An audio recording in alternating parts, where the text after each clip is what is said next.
Ladies and gentlemen, another episode of JWalkerBuzz. Of course, you got your boy Jason there. And of course, we showcase, we platform interesting people. We platform creative people. We platform the special people, the people that contribute to the culture, that mean something to the culture, and package creativity and also elevation when it comes to the culture. So, ladies and gentlemen, JWalkerBuzz, Buzzies, Buzzettes, the Buzzers. Today, we have a special, wonderful guest. Somebody who came from my high school, said I gotta big them up every single time. And, she told me I have to say our high school, so I'm gonna have to roll with that, ladies and gentlemen. Somebody who has been extremely creative, extremely intelligent. Let's go to good schools, you understand? And, she has done amazing things with her writing, use of language, the way she coined words, the multiple meanings. Them have a big word for it. Some about anyway, I'm not bringing it, but intelligent, you understand? She could go teach the subject of execution to anybody else to do it right. So, ladies and gentlemen, I'd like to welcome on stage. Somebody called me today and said, "Oh, you're talking to the legend." Ladies and gentlemen, the and only Mariana alum, Tifa! And what an introduction. Thank you. I am honored and flattered. Thank you so much. What's going on? I'm happy to be here.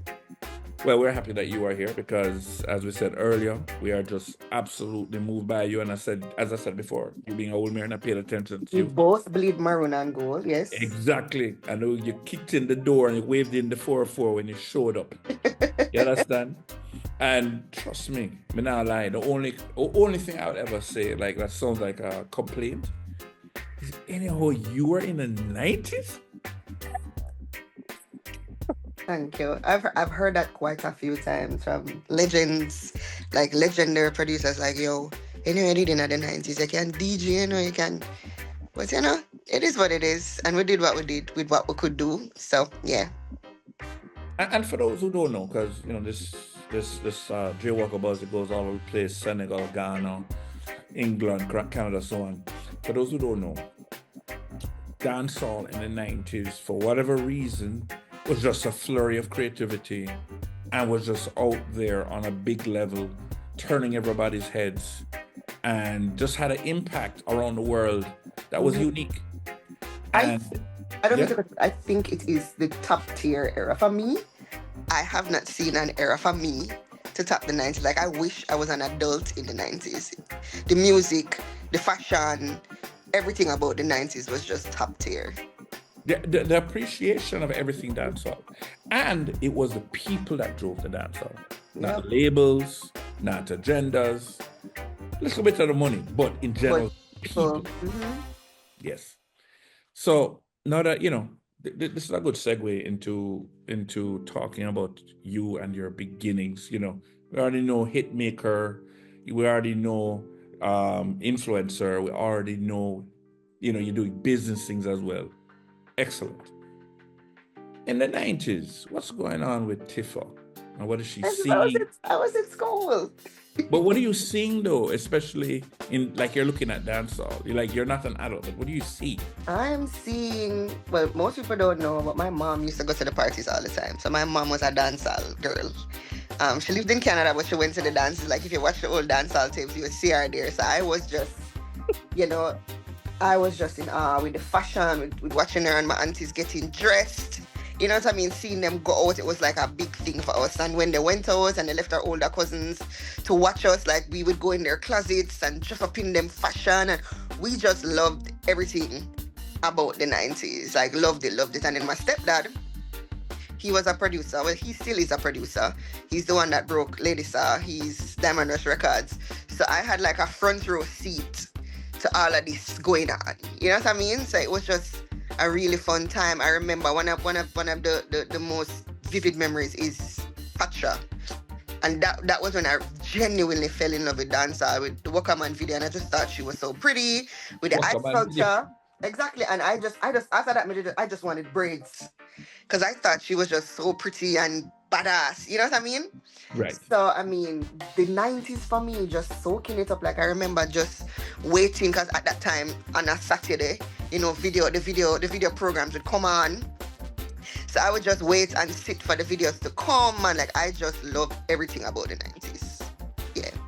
And for those who don't know, Lady Saw, queen of the dancehall, the original, the standard, you know, if you want to talk about being queen, how she did it is a way to do it.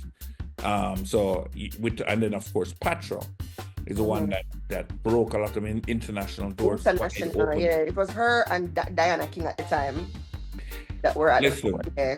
Listen, anytime you mention Diana King, another Wilmerian, by the way. Another Wilmerian, by the way.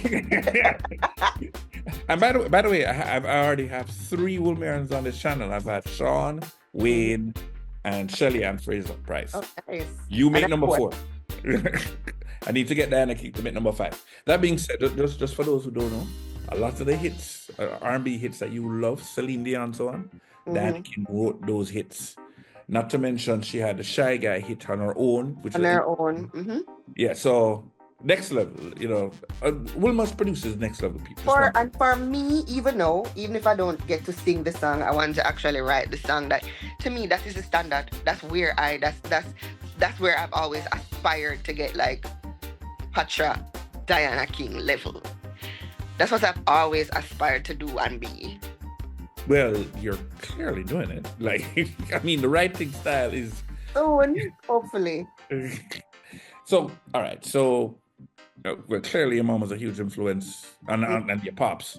And my step-pops. And my aunts, definitely. And your aunts of you coming into the dance. So yeah, I like to ask that question because I remember when I was growing up, you know, not to age myself too much, you know, I was seeing a young Dennis Brown. You know, I was seeing Bob in the height of his ear. Like these are people I'm seeing. I was seeing David Rodigan and Barry G clash each other. So you know that's what helped my evolution. So that's why I ask people that question. So how did you now evolve and get into music and entertainment? You know what it is? So I was born with a bone disease called Blount's disease. 1 in every 16 million. So I have like a wine walk. But you know, when you start to go to school, that is when everybody start teasing. Like you see, when I was at home, I didn't feel any difference, and my mom was just like, nothing wrong with you. Excuse me, there's nothing wrong with you, and anything you want to do, you can do it.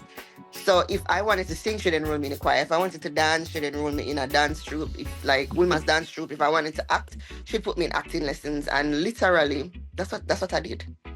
And eventually, I ended up at Ashe.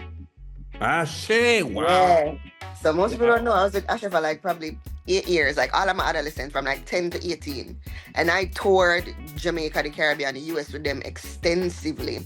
So I am formally trained in singing, dancing, and acting. So I got the bug from that. You know what I mean? My mom just pushed me out there like, there's nothing wrong with you. And you're going to do anything that you want to do. And along with the influence around me of her, my aunts, my stepdad, my dad, even my grandmother, because my grandmother had like a popular restaurant and bar downtown, so I had like a front row seat to dancehall, round robin. You know what I mean? I think your life's so nice. Pick up your parents, yo. So I think with all of those factors, like it just molded me to just, like I had no choice. It just threw me into it. You know what I mean? Yeah. So, all right, Ashe, which is one of the most creative groups in Jamaica, period. So I mean that already shows the levels that we're discussing here. And so after Ashe, you know, how does Tifa now come into being? Well, all right, so I was at Ashe and literally they used to have a contract with Sanders, and the way how my household set up, as long as you got good grades, you could get leeway to do certain things. And that made me realize that I really love this performing thing. I was excelling at it. They had a contract with Sanders when I was like in Fort Farms. I used to leave school, go home, shower, go to Ashe, jump on the bus, go perform at the hotel, reach back home 4:30, have to get up 5:30 to go to school the next morning. But I could do it as long as I got good grades. Right. And after all of that, like I got to sixth form at Wilma's, and I just wanted to be a regular kid, because you know when you reach sixth form, you're co-ed. So you know it's girls and boys, and not not the fence that separates us anymore. I wanted to stay after school. I wanted to have a boyfriend. I wanted to do regular. Era at Wilma's sixth form. I wanted to do regular things. I wanted to be like a regular kid, and you know what I mean. And took up even field hockey. I was really good at field hockey, by the way. Hey, I played got- rugby. Don't feel no shame. So I got 2 scholarships to go away. Ended up not taking them because I liked hockey, but I didn't love hockey. And it was when I got to university, my boyfriend at the time, also Will Marion, was just like, what are you doing? Like, you can sing, you can like, why are you not singing? You know what I mean? He had a makeshift studio up by his house. And how you have a boyfriend with a mixing studio? Yo, stepdad who producer. Like a makeshift. His brother like was into music and he had like a makeshift studio. You know, like their own little makeshift thing up by their house. And I recorded a song. It ended up to one of my other friends, which is Will Marion, and then it ended up we recorded at Big Ship Studios. And after that, a buzz started to go around like, who's this girl? Like, you know what I mean? Who is this girl? And then my cousin at the time. By the way, you said Big Ship Studios, right? Yeah. Which also has Will Marion. Exactly, Chino, Will Marion. So, my cousin was like, okay, do you really want to do this? Because this is not an easy business. And I'm like, yeah. And then he was like, Suko from 121 is my friend. It's like my big up Suko. And met Suko in the gas station at Boulevard and Mullines Road. And I was just like, hey, I write my own stuff. I can sing, I can DJ, I can harmonize. What you say?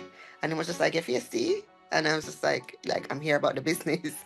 And from that, we turned brother and sister. And they're like, all right then, but you're going to have to prove it to us. So you have to audition. Did like a formal audition. Because you know them coming from like Jammy's days. Them are come from the real analog Jammy's school of things. Did the audition and the rest. So after that, my life changed. And they're serious. They're very serious. Exactly. Like, they don't play with this. And I learned so much.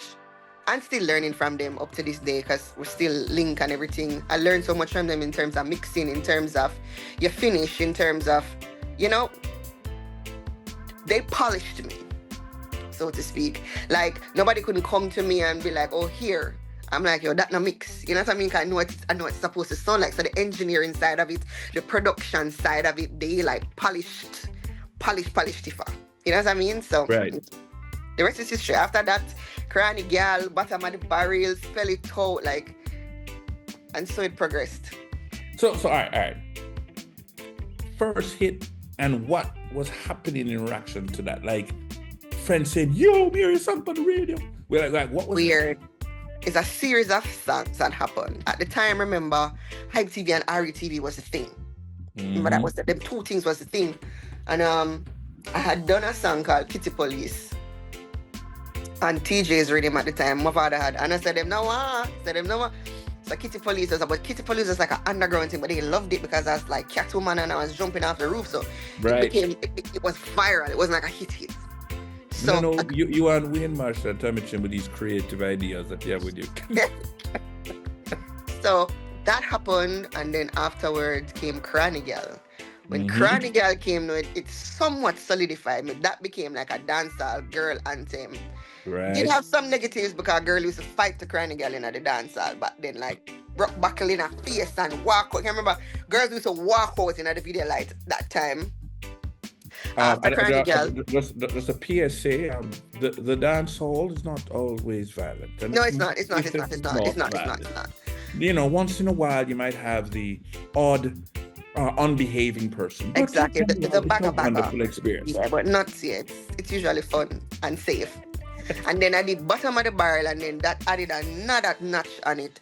By the time Spell It Out came, it was over.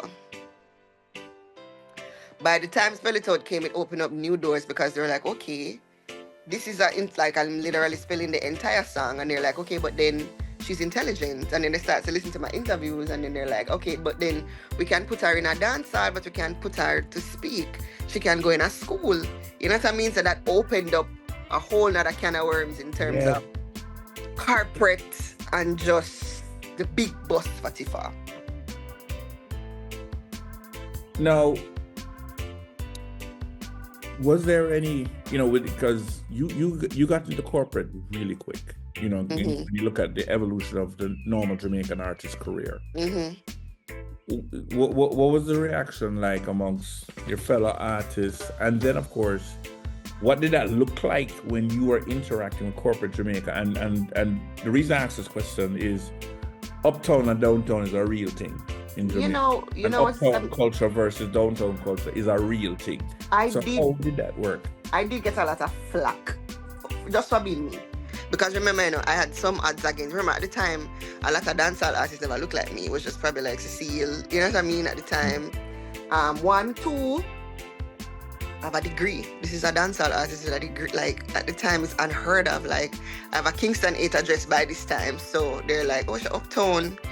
And a lot of people didn't understand it. I wasn't the first person to go corporate. But at the time, again, because you have your degree and I'm a businesswoman. Anybody would tell you, I'm a hustler at heart.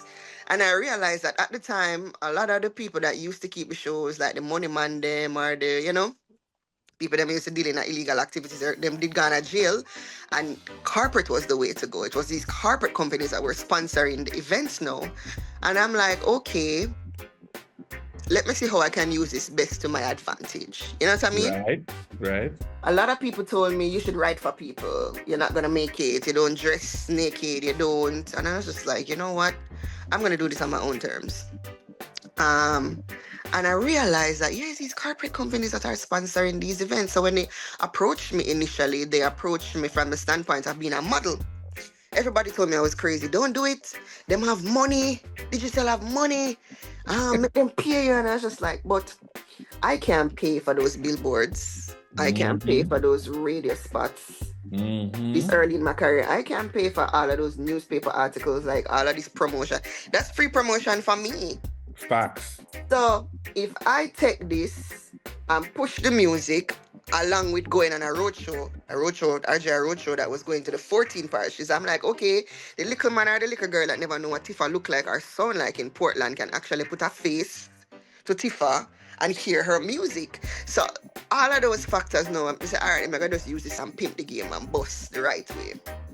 It worked. Lo and behold, after that, they actually signed me. You know what I mean? Right. Initially, I wasn't signed, but sometimes, and I feel like a lot of artists fall short on this because them just thinking money, grab. Sometimes you have to know how to play the game, and sometimes you have to take a little bit less to get a lot more in the long run. Give us an example of, if you can, where you took less, but then it benefited you long term. That's it, as I said. All of those give me 5 ads that you saw everywhere, those billboards that you saw everywhere, me going like this, I literally got paid as a model. I think I got $4,000 US at the time. And they were like, you're crazy. And I'm like, nah. You know what I mean? And it ended up working out in my favor. And after that, it was just like a snowball effect where everybody wanted to sign me. There's not one endorsement that I have not had in Jamaica, and even overseas somewhat. Wow. You know what I mean? And then they realized, okay, she's not the typical dancehall artist, so she can speak, she can actually represent the brand well, because it wasn't just about me saying skin out, Ray, lad, boy. You know what I mean? She could actually have a conversation. She actually has a story. She can actually motivate people. We can actually send her in a school, you know what I mean, to motivate kids. So, yeah. Ladies and gentlemen, she's a woman. Just say it. I mean, come on. All right, so you had a slew of hits. Big up Suku. Oh, by the way, we spoke about Ashe, and I didn't big up Kit Record, one of the most amazing members of Ashe. That's the person I thought of. So we evolve into corporate and hits. Now, was there any pressure on the corporate side now for you to be something that, like to limit what you do in any I mean, clearly I couldn't, most of these companies are family companies, you know what I mean? And even when I represented the alcohol companies, you could only sing the edited songs, you know what I mean? But again, what are you going to do? And again, remember, I was having pushback because I was me, and why is she the face of dancer now? Why are they giving her all of this? With anything, I got bad mind crab in a barrel. You know what I mean? When people were trying to force me out of my shows, God just gave me every single endorsement under the planet. You know what I mean? So it's like... Hold on. Stop. People are trying to force you out of shows? It is that anywhere you have fame and money, you're gonna have war and contention, and those who feel like they deserve it more than you, or those who feel like, Oh, what I mean? yes. So exactly. So it was a whole bunch of like I got a lot of hate. You know what I mean, how dare you come along and be excellent and breaking down the Exactly. I got a lot of hate, but at the end of the day, I was a smart businesswoman. I wasn't gonna allow a lot of it. I didn't address because I wasn't going to allow you to mess up millions of dollars for me. You know what I mean? I wasn't going to allow you to come and infiltrate what I was doing. You know what I'm saying? Right. So I made it work for me. Yeah. Clearly. Because we're sitting here seeing you do very well. Now, I know you mentioned Alpha, but what would you say is a watershed moment for you when it's in these corporate relationships? Which one of them was like, oh, this is what we're doing now? Okay, all right, we're up on our levels. I mean, I think the first endorsement that I got was, as I said, Digicel had signed me as a model at first. Digicel. But the first real endorsement that I got, if I am being fair, was Nova. I don't even remember if you remember that pink liquor that they used to have. Yeah. That was literally my first endorsement. And it was an international company that signed Diageo that signed me. Right. They came to Jamaica and they signed me, and it was a great thing, you know what I mean? It opened up other doors internationally for me, and then afterwards everybody was just like, okay, Digicel came, Bigger came, I've had Flight, I've had BMW came, so it opened up a whole, you know, they're like, okay, this little girl has a thing, there's something with this. And I've always, again, charted my own path because of my mom.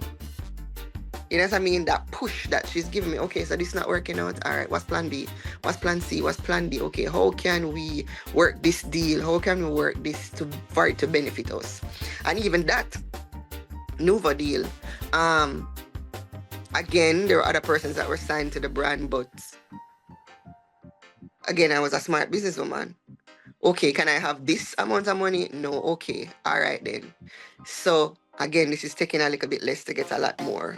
All right, since you don't want to give me X, I'll take this, but you guys have to sponsor 2 videos.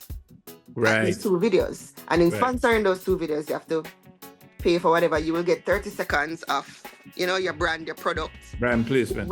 Exactly. You know what I mean? So it's just being smart about it, because essentially your management would have been paying for videos anyway. You know what I mean? That's what I'm talking about, promote a your pocket or management pocket, but it's just about you being smart. Okay then, all right, since you want to give me less, all right, I'll take the less, but I'm going to manipulate the situation to get a lot more, if it makes sense. That makes absolute sense. Ladies and gentlemen, I really hope you paid attention, you know. She's really giving you the key to the game. It's literally, you know what I mean? Because sometimes not everything comes in a monetary value. Like right off the bat, it comes in a monetary value. So because that's 2 videos, you know what I mean?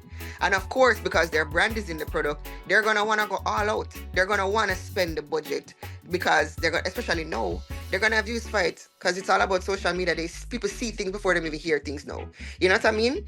So it's just doing simple little things like that and sitting down and realizing like, okay, how can I make this better for me?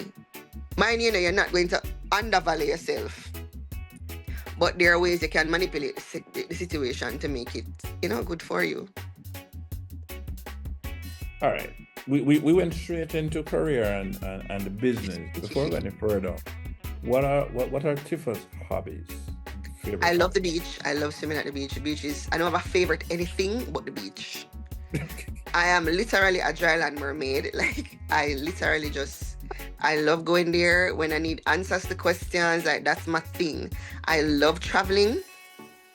I am the spontaneous friend that will wake up and like, let's go to Vegas. And you're like, it's 4:00 in the morning. And I'm like, so there's a flight at 7. Let's go.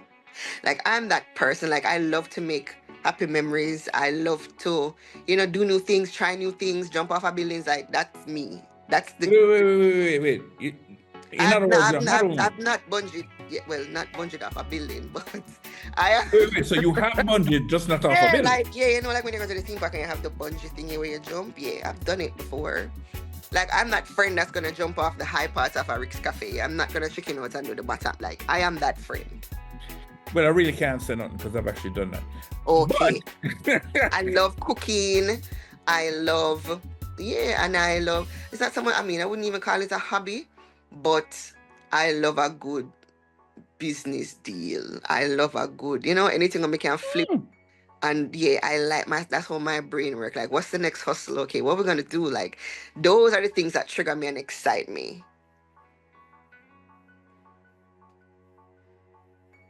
business deal wise, right? Mm-hmm.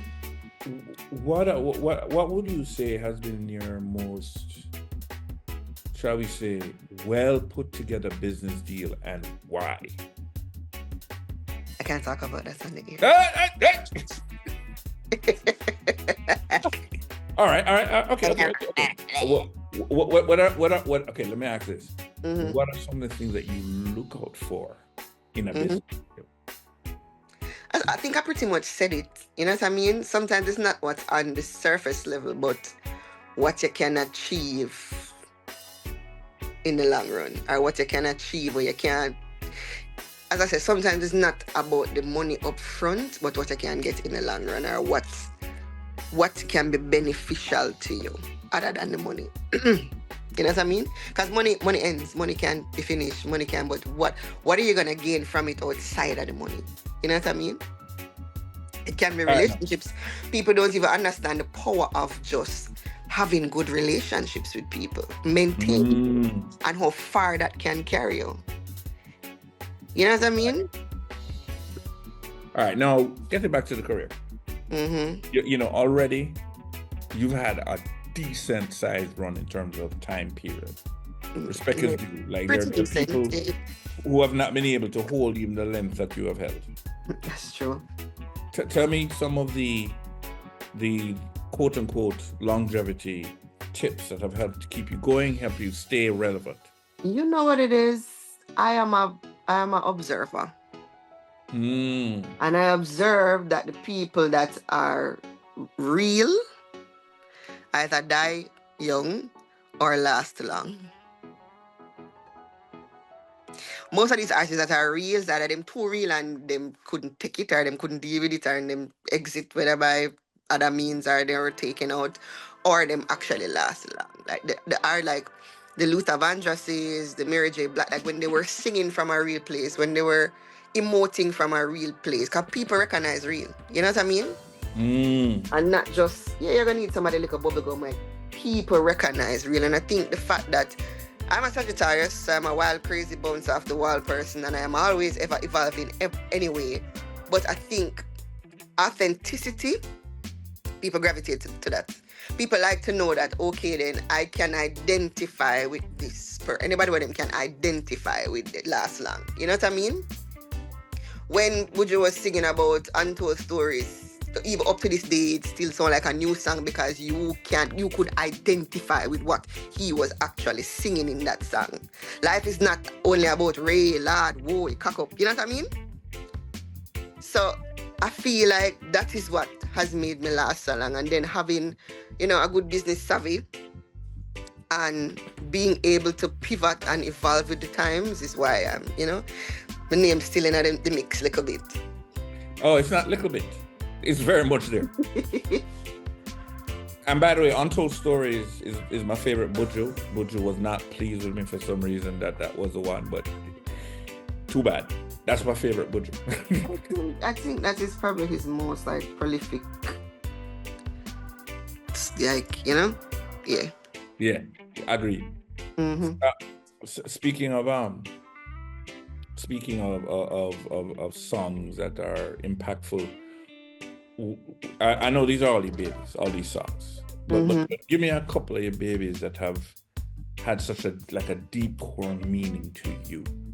Deep core meaning to me, the last song that I put out, which was God's Favorite. Okay. Yeah, the last song that I put out. Shout out to Vanessa Bling. She actually produced that track. It was just, they heard a lot was going on at the time, industry-wise, and they just, they hit me and they're like, just write what you feel, because I write, so they're like, just sing what you feel. And I just sang what I felt, you know what I mean? And yeah, think God's favorite is, even though it's the newest release, is probably the most heartfelt release for me. The most intimate release. What has been the response? Everybody loves it, you know what I mean? It's just kicking the promotion, you know, on a different level, but everybody can identify it, you know what I mean? Everybody can identify with. We've been through hell the last 5 years. Like life Yes, has we have. significantly the last 5 years. Some of us didn't. A lot of us didn't make it. Mhm. A lot of us have not recovered. And just to know that I am here and I'm still pursuing, and even when the evils and even when, you know, the hard times come about, I'm still able to push through. I'm just basically saying, God thanks. But no, I'm one of your favorites because I'm still here, I'm still alive, and you make me do this. Speaking of persons who have not been able to make it through, as of this taping, this is about a week after we lost Rupert Bent. I don't know if you had the opportunity to work with him, and if you did, can you share? I didn't, but I mean, you grew up in Jamaica. Even if you never have an intense, you know, following for them, they were a Jamaican staple. That staple, yeah. Exactly, they were a Jamaican staple. Like everybody must know Inner Circle song. You know what I mean? But it's funny because when it happened, I was actually on the road with a cousin of his, and she was the one that we were in a party, and she was the one that like we had to leave the party, and it was just so, you know. It's always sad when you lose legends. It's always sad when you lose pioneers, especially when it's hard to see the upcoming pioneers. You know what I mean? Right. So, yeah. Mind you, ladies and gentlemen, she's saying that, not recognizing she is actually one of the upcoming pioneers. Like, I don't even. Anyway. I aspire to be.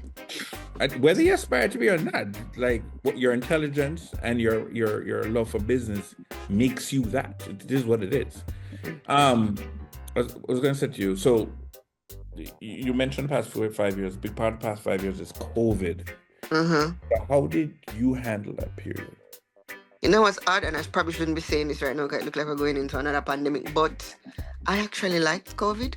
What? All right with you? I actually like being in the house. Like I did a lot of remodeling. I did a lot of cooking. I did a lot of writing. I ordered, like, I got a makeshift studio off Amazon, so I did a lot of recording. Like I set up my little studio in my closet and I was recording everything. Like I actually just made the best of life. Because again, with my upbringing, with my mother, like, okay, so life shut down. All right, how we're gonna, you know what I mean? What's next? How we're gonna navigate this? How we're gonna live? How we're gonna gain a couple pounds, come and see that I was a cook. But listen, if you never cook good enough, you see, if you never food never tastes you good. know what I mean? And then I was in Florida, so after we were like the first people to be like outside. You know what I mean? So like when everybody did lockdown, like we were Florida, so I was outside. Like, you know what I mean? I was at brunch, I was at parties, yeah. Okay, impressive. And I guess what that speaks to is you like the creativity of going on looking at a different path and seeing something. Yeah, and that's what it is. I have sisters and brothers and stepsisters and adopted sisters, but I'm the only child for my mom. So I'm used to that, like being like, I don't mind being like, I'm one of those people that don't mind being alone. I like my alone time. Right. You know what I mean? So it wasn't like hard for me. It wasn't like I was one of those people that need people. Yeah. We mentioned Florida. So coming up, you're actually being part of a major annual event in Florida called Reggae Genealogy, which is part of the historic Caribbean museum called Island Space, being run by somebody who's historic in Jamaica, soundman. Well, used to be soundman David Muir. This is when you're still a little kid. Used to run some of the biggest sounds. Ambassador LeJew back in the day. I also had record label. You're part of Reggae Genealogy. Tell us a little bit about what you're going to be doing at this event. Well, I'm a part of the panel. I'm a part of an all-star panel for this all-star event. Shout out to Khalib and the whole Island Space team and Reggae Genealogy team. It's myself, it's Super Twitch, it's Ian Lewis, it's J Vibe, Aaron from VP. So, I mean, we're supposed to be talking about gentrification. I don't want to get too much into it. But come out, I think it should be a very heated and passionate, but, very good discussion to have, because it is happening and it has happened. And, we need to talk about, the state of what we love and how we plan to fix it, because it have to fix. And yeah, it should be really interesting. I'm excited about it, actually. There was a big spark in that conversation when I think a couple Grammys ago, the winner of the Grammy did not look like us. Led to a huge conversation, a gentrification of the music. So yes, definitely, and I'm quite sure, being a businesswoman you are, and Aaron, you guys can talk about it from all kind of angles. We can. As I said, I don't want to get into it, but I mean, even a large part of that is education, because that band has been around for probably before even I started performing. Right. I mean, they've been around a very, very long time, and even though, I'm excited about it. I know it's gonna be heated and yeah. So that's gonna I'm gonna love it. I'm gonna love it. On the east side of the mall, as you turn left, boom, you're right there at Allen Space. And besides the fact that it's a gorgeous museum with the Caribbean culture well represented, it is gonna be a fantastic evening with these highly intelligent people. Will Myron is on the panel, so you already know. It's going to be something that you need to do to learn so much more. It's going to be an experience. Did I say Super Twitch? Big up to Super Twitch. Big up Super Twitch. Going very well. Played alongside him very well. So he has that history. And of course, he and Lewis in a circle. Aaron, VP Records. There's, people who will be able to tell you so much that we need to understand. Because if we want our culture to go to the next level, all of us need to be a part of it, and we can't be a part of it if we don't understand what's going on. So glad that some teachers, one of them a graduate from Woolman's, will be there to help us understand what really are going on. So Tifa, that's going to be happening in February. February the 2nd. The 2nd of February. No. I'm sorry. Reggae Genealogy is the February the 2nd. The panel discussion is going to be happening on January 18th. January 18th, right. Exactly. Yes, January 18th. Reggae Genealogy is February 2nd, but the panel discussion at panel discussion the 18th of January. Yes. Exactly. Good precursor to February 2nd. So people, 18th of January, Allen Space. So, Tifa, what's going on for you now? What are you building? What are you creating? I literally broke my recording session to talk to you because I love you and you're with Miran. I've been doing a lot of work. Like when I am quiet, people need to worry. I always tell people that when I'm quiet, that's when you should worry. I've literally just been recording a whole bunch of songs. Like I recorded an album August. I literally could drop like 5 albums now if I wanted. Like I'm always recording, I'm always writing for myself, writing for others, signing those NDAs, So it's just been a lot of work. I just came off a birthday tour series that I did that was pretty dope. I have gone into media now. In what way? Please expound. It's kind of similar to you, where I'm a part of a visual radio station right now. It's called, because you see everything before you hear everything. So I'm a part of the INI Radio family. I also have my own show, and that I'm about to interview the Fix tonight. They're always interviewing, but they're the interviewees tonight on the show. Had the highest rating. How can people? Oh well, you can. It's FM, so it's 102.3 for Miami-Dade and Broward. It's 105.3 FM for Vero Beach, Port St. Lucie, that side, and we stretch all the way up to Orlando. It's 99.7 FM in Orlando. Is that INI Radio? It's the Caribbean? No, it's INI Radio. INI Radio. Okay. INI Radio, and you can download the app or go to www.iniradio.com. Tonight, our special guest will be the Fix. And I'm picking their brains. because yeah. And so for those who don't know, The Fix is a groundbreaking podcast in Jamaica. They do a great job, and they have impacted people. Like people, them have mad people watching them. Big respect. You know, They are the only ones to have gotten a Vibes Cartel interview. Like right. Yeah, right. I mean, that's huge for them, and to have them on my program this evening is pretty dope. You know what I mean? That's what I wanted. I wanted the groundbreaking things. I want to provide a platform for other artists coming up that, you know what I mean, get caught up in the system or the politics, and you know their talents or their music is not being heard or not being pushed the right way because they get caught up in the system or the politics, but they're super talented. I want to focus on the actual music and the talent, because I feel like us as Jamaicans, if it's two things we produce, is athletes and artists, and I want to showcase them. I want, you know what I mean, that everybody is as lucky as a Tifa. You know what I mean? And you have some super talented artists and persons in the entertainment field out there that should be showcased and should be highlighted.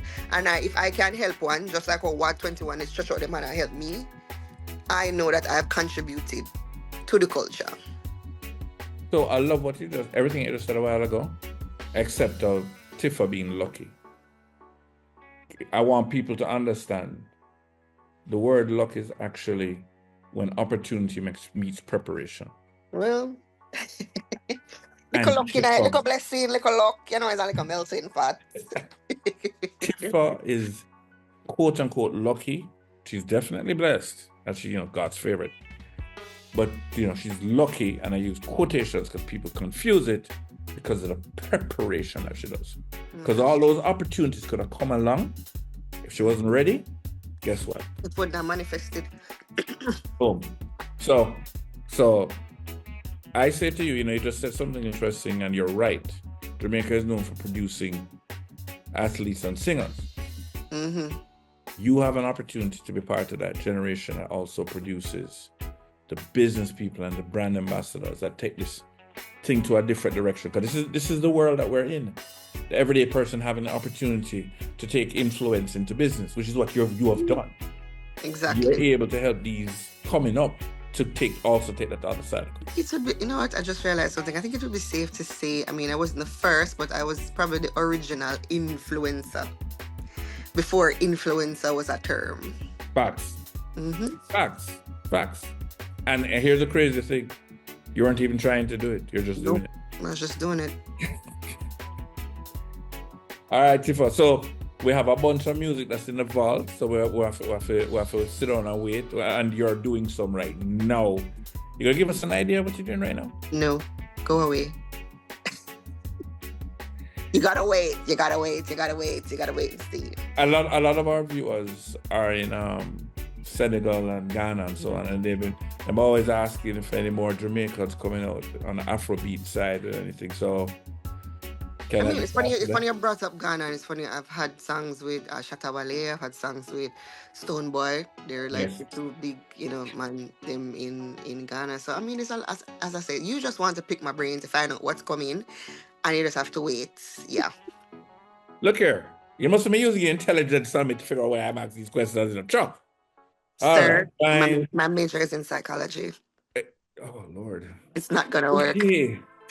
In that case, can't really go around the thing. Well, all that means is that we're looking forward to the next interview when these things are coming up. That's all that means.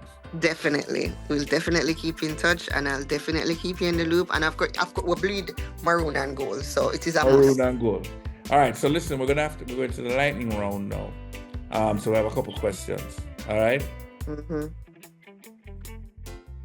From Jamaica, who do you believe is the most iconic corporate relationship that you've ever seen from a dancehall artist? Iconic in history. Repeat. In dancehall history, from what you've seen overall, who do you see, or which one was the most iconic dancehall corporate relationship that you have seen in your time? Corporate. Who? We say corporate? Corporate, yeah. Like what you do very well. Iconic. I think Killer. I think Killer was probably the first person. Which one? Did you sell? Which? No, I think he was with Flo at the time and the phone cards, and it was a whole thing. But in terms of iconic, like overall iconic, it wouldn't. I don't think it would have been an artist. Apart from me, I don't think it would have been an artist. I think it would have been athletes. I think it would have been Usain and Shelley with Digicel. Oh, okay. And well, Usain has many. So which one? Is it the Puma deal? I think before Puma there was it was Digicel. Right, Digicel. Because he was signed to Digicel and then he broke the record. Right. So I think, yeah, in terms of iconic and positioning and timing, it would be Shelley and separate apart from maybe me and Killer, it would be Shelley and Usain more so. Is there a Jamaican or Caribbean female brand ambassador that you would pick as a personal coach in this journey? A personal coach, Rihanna. Rihanna, definitely. I mean, she's a billionaire now. Billionaire? Is she a billionaire? Yeah, she's a billionaire now. Yeah. You know what I mean? So would that be, folks? Would that be just how she transitioned and, you know, the brand deals that she did. Like, I think Louis Vuitton is like, you know, a part of this, her whole, you know what I mean? So just to see this little girl come from Barbados and to become a billionaire and, you know, how they've navigated her till she have her own brand, till the Fenty brand is like $1 billion, you know, company. Definitely Rihanna. And she was introduced on a dancehall beat. On the replay. The elephant man. And what's your favorite beach? I don't have a favorite anything. I can't tell you. As long as it's blue and the sun is white, we're good. I don't want y'all to show up there. Hello. Okay. First beach that comes to mind. Go. Hellsha and Bull Bay. All right. One of the beaches was a Bull Bay. Or Negril. No, Negril. I think Negril waters are pristine. And Portland. Okay. So Jamaica, like, yeah. Negril, Portland. But Hellsha, because Hellsha, they right the sun is like a staple. You want fish and festival and lobster. Yeah. All right. You don't do favorite, but enjoyable meal to cook. Enjoyable meal to cook. Of late, I've been making a lot of soup because it reminds me of home. It's weird. Like every time I miss home, I either make soup, remind me of my mother, or porridge. Don't judge me. It's weird. But I literally can cook anything. But for some reason, of late, like to get that homely feel, like I like making things that bring me back to like joyous moments when I was younger. So soup, for some strange reason, I never used to like soup, when a little bit, and porridge.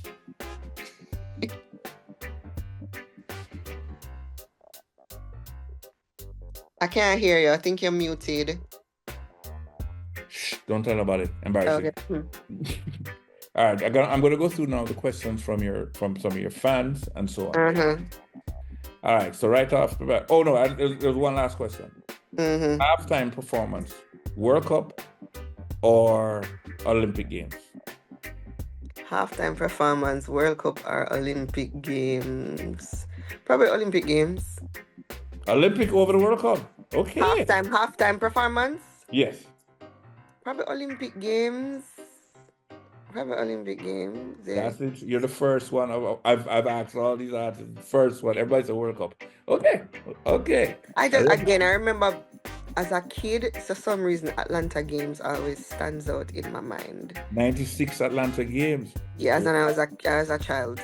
But for some reason, it always stands out. Like, when I think back to Olympics, and the Olympics, that's what comes into my mind for some strange reason. I did not expect that. I am a strange little one.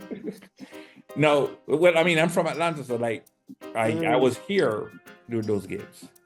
And I was I just remember it being so dope. Like I was young, and I think Merlin Atty was running in those races. That was like her second. Yeah, and at that time, because now, like, we feel like you have stars, But since like you're saying and Shelly them, you know, really have no star like when you have stars back then, like when you have the Marianne and the Gail Divas with the long nails. Even now in the NBA you do have stars, but it's not like before where if Ewing are one of them, Yeah. they put out a sneakers, you have to have the sneakers. You know what I Right. mean? Like you Right. had to have the Penny Hardaways, or you had to, you know what I mean? It's not the same, like, you know, yeah. But And I for love the some fact. reason, yeah, I the love 90s. I love the fact you're at this age and you know Ewing and Penny Hardaway. I appreciate that. I'm a historian, so to speak. Like as I said, I'm a very observant person, and I like to know the back history. And yeah, Who would you like to do a collaboration with, of the legends that have passed? Somebody who's already passed. Who would you have loved to have done a collaboration with? it's funny you ask that question.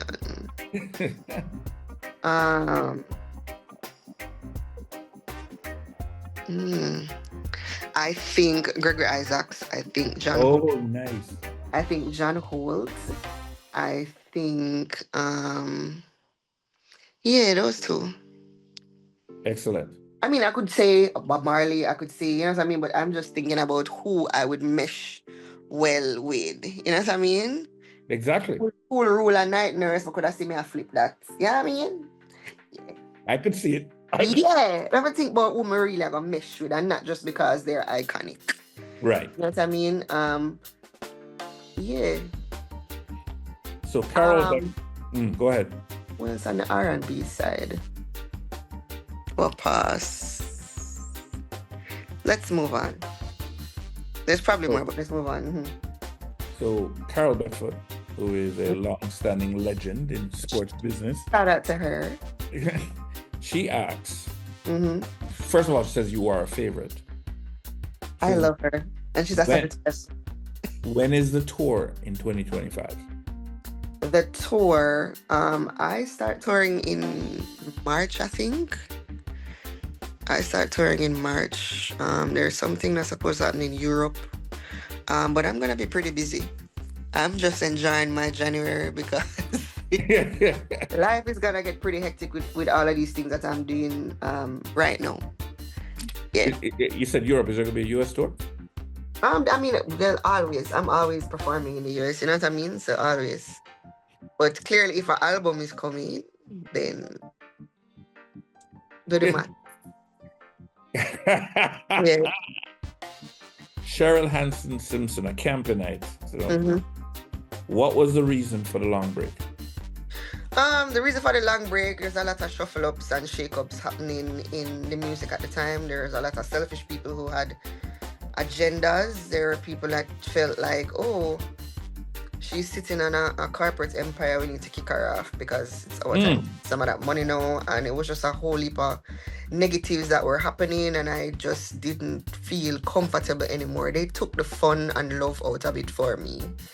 And that's basically my reason for moving to even another country. You know what I mean? I mean, I do live both places at once, but that's basically why I've even came to you have to take a break. You have to take a break from it. Exactly, because there's a lot of things. I mean, and even though you guys can see it's unraveling now with the evil people, everybody's being exposed. Everybody's seeing people for who they actually are.